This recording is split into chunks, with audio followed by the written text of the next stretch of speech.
Bonjour, c'est Amal Cosma. Vous voulez booster la qualité d'accueil dans votre micro-crèche en donnant des super pouvoirs à votre équipe? Vous êtes au bon endroit. On va parler de la petite enfance comme vous n'en entendez jamais parler. Bonjour à tous, vous êtes de plus en plus nombreux à écouter le podcast et à me faire des retours sur LinkedIn. Merci pour vos questions et vos feedbacks. Si vous voulez un contenu plus détaillé sur le thème du jour, abonnez-vous à la newsletter, j'y donne pas mal d'infos supplémentaires. Pour aider les équipes de micro-crèches à recruter et à garder leurs salariés, j'ai démarré une saison 2 axée sur les ressources humaines. Après le recrutement et l'onboarding, j'aborde aujourd'hui l'offboarding, le départ du salarié. Ça paraît contre-intuitif, mais l'accompagnement du salarié fait aussi partie de cette démarche de rétention de l'équipe. On peut tirer beaucoup de bénéfices d'un bon offboarding. Garder de bonnes relations avec le salarié qui pourra éventuellement revenir. Il peut aussi véhiculer une image positive de son ancien employeur. Ou tout simplement, si on est en désaccord, on accompagne son départ pour qu'il se passe dans les meilleures conditions et éviter un maximum de remous. Parce que le salarié s'en va, mais nous, on reste.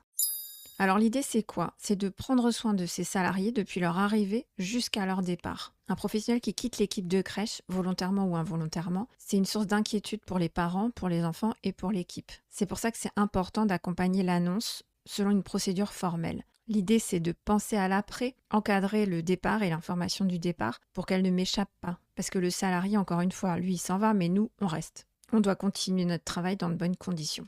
Il y a 4 grandes étapes dans mon offboarding. Première étape, je suis informée du départ du salarié.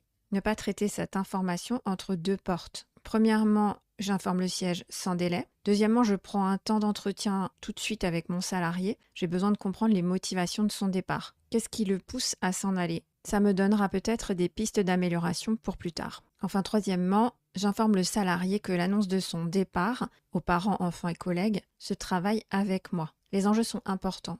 Ce n'est pas une information à prendre à la légère. Et le but de ce travail qu'on va faire ensemble, c'est de rassurer les autres sur ce qui va se passer. Rassurer ceux qui restent, les parents, les enfants et les collègues. Moi, personnellement, j'interdis formellement aux salariés de divulguer l'information de son départ tant qu'on n'a pas fait ce travail ensemble. Deuxième étape, le recrutement du remplaçant. Si vous ne l'avez pas encore fait, écoutez l'épisode 13 du podcast dans lequel je détaille ma procédure de recrutement. Dans la mesure du possible, l'annonce du départ du salarié se fait toujours une fois que le remplaçant est recruté. Ça rassure les professionnels et les familles sur ce qui va se passer, et les enfants aussi. Quand on dit Marine quitte l'équipe, la collègue ou la maman se demande surtout qui va la remplacer. C'est la première question qu'on se pose. C'est pour ça que c'est toujours mieux d'annoncer le départ quand on est à même aussi de parler du remplacement.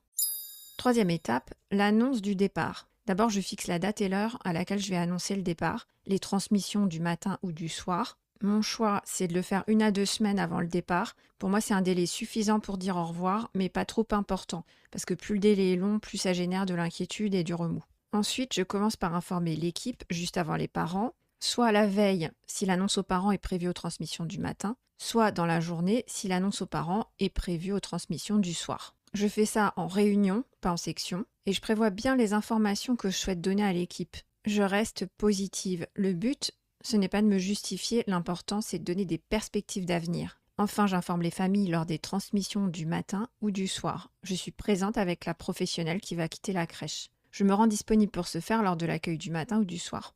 L'idée, c'est de rencontrer individuellement chaque famille et, dans la mesure du possible, de préciser que la remplaçante arrive tel jour. Par exemple, bonjour, ce matin, j'accompagne Marie pour vous annoncer qu'elle a choisi de quitter la crèche pour un nouveau projet professionnel. C'est Julie qui va remplacer Marie à partir de telle date. Marie va pouvoir dire au revoir tranquillement aux enfants. Nous organisons un petit goûter d'au revoir avec les enfants tel jour. Ou, si je n'ai pas encore la date d'arrivée de la remplaçante, le recrutement est en cours de finalisation. La date de l'arrivée du remplaçant sera fixée très prochainement. Il vous sera présenté dès son arrivée. Puis, le jour même, après avoir effectué l'accueil avec la professionnelle, j'envoie un mail pour être sûr que tous les parents sont bien informés individuellement. Je vous mets 2 exemples de mails dans la newsletter, l'un si le recrutement est finalisé, l'autre si le recrutement est en cours. Il me reste à annoncer le départ aux enfants. Inutile d'en parler très longtemps à l'avance. La notion du temps en est encore à ses prémices pour les enfants qui sont en crèche. L'enfant est dans l'immédiateté. Et je prévois un goûter d'au revoir le dernier jour de travail du professionnel pour qu'il puisse parler aux enfants de son départ et leur dire au revoir tranquillement. Là encore, je suis présent. Pour les enfants, ce qui compte, c'est des phrases simples pour qu'ils puissent se représenter le professionnel quelque part. Il n'a pas disparu. Par exemple, Marine va partir travailler dans une autre crèche. Elle ne viendra plus travailler ici. Il y a une nouvelle personne qui vient s'occuper de vous avec nous. Elle s'appelle Julie.